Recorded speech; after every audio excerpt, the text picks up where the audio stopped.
Splatoon is a series I find very interesting. If I'm correct, it is Nintendo's most recent franchise, only being about 4 years old. And it's also a very good example of a child-friendly shooting game that is actually well received and popular. During the time Splatoon 2 came out, it was one of the few games on the Switch that wasn't a port. At least when it came to the first-party games. But when I did a video about Splatoon 2 last year, a lot of comments pointed out that I wouldn't really miss anything by skipping Splatoon 1. Which to me must mean nothing substantial changed between the first and second game. Think about it, if there were major differences, there would be people complaining, because that's just how that works apparently. But the only complaints I saw were in regards to weapon balancing. No comments about graphics, sound, or any major changes in gameplay. So it seemed to me like Splatoon 2 was mostly a refinement of the first game. It got me wondering if I could just jump into the first Splatoon and feel relatively at home. At the same time, I also know that lots of people still play Splatoon 1 online, so armed with that knowledge, I bought it for less than the cost of a 1-year subscription to Nintendo Online. When starting the game up for the first time, I was surprised how similar it looked and felt to Splatoon 2. The graphics are very similar, with the first game looking a bit more flat. The second game does have noticeable refinements, which make it nicer to look at. Like, for example, the ink has more shininess and depth to it. Overall, the textures as well, and the shading when it comes to the shadows on the characters. And basically, things like that everywhere just make it look better. But still, it's got a similar look. I like that the plaza runs at a lower frame rate in both games. It's pretty funny, and not exactly a tradition that is worth keeping though.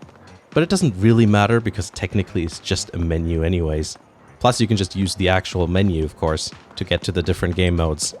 I tried a little bit of single player, but my main aim was to really see what online was like, both regular and ranked. I spent most of my time trying to get to level 10. There were plenty of players. Occasionally you'd have to wait a few minutes to get the last 2 or 3 players, but that's not really a problem. I did have ongoing connection problems though.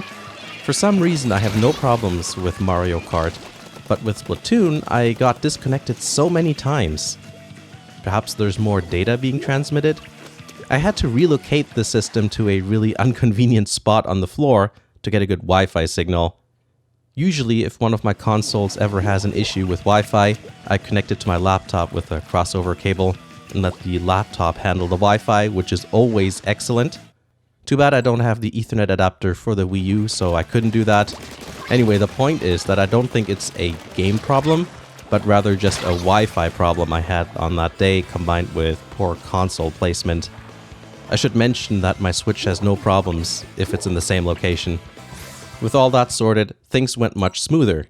Once I did get to level 10, I did notice finding players for ranked matches was much quicker. It's usually only a few seconds before the map loads. Not sure if that's a reflection of more people playing that game mode, or if it was just a coincidence.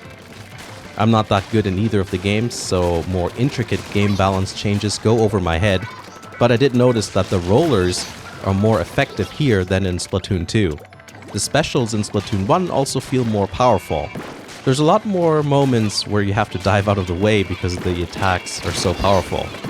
I prefer how it is in Splatoon 2, it feels like you've got more of a chance of survival. I'm sure there are numerous other differences, but those were the things I noticed the most.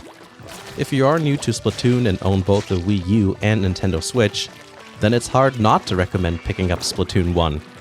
First of all, it's much cheaper, and second, online is free, and there's lots of people playing. You'll always find a game. At the longest, you'll be waiting for a couple of minutes. And if you end up loving the game, there's another one waiting for you.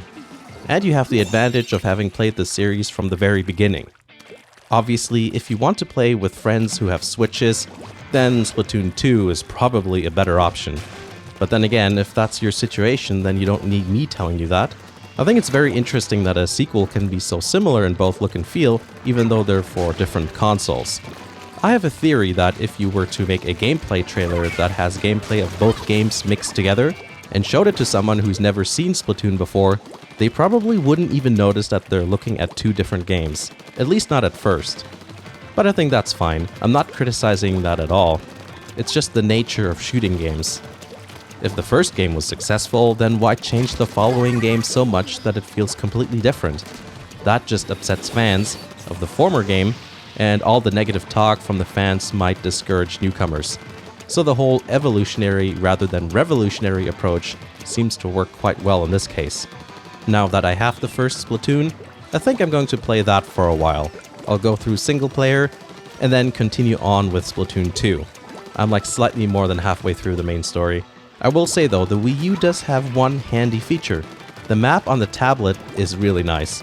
All it takes is a quick glance. Something I like doing in Turf War at the last minute is to see which areas have the most ink on them, like from the opponents, not mine, and then just steamroll through there. It's satisfying when you win by a couple of points. Did it win the game? Probably not. It's not like I'm the only one on my team, but it does make me feel like my last-ditch effort did help. So that's been my experience with Splatoon, coming from Splatoon 2. It's always interesting to go backwards. So this is one of the games where you don't really miss out on, too much cool stuff when you actually go backwards. I'll admit, Splatoon was one of those games I didn't think I'd like at first glance. But I'm glad I tried both games and I had a lot of fun with both. To be honest, I don't know if this video was helpful to anyone or not, but I played Splatoon and I just wanted to talk about it, so there you go. Thank you to everyone who subscribes on Patreon. Also, thank you Twitch subscribers. I've noticed there are a few subbing on Twitch even though I'm not streaming right now. Thanks for watching and I'll see you again in the next video.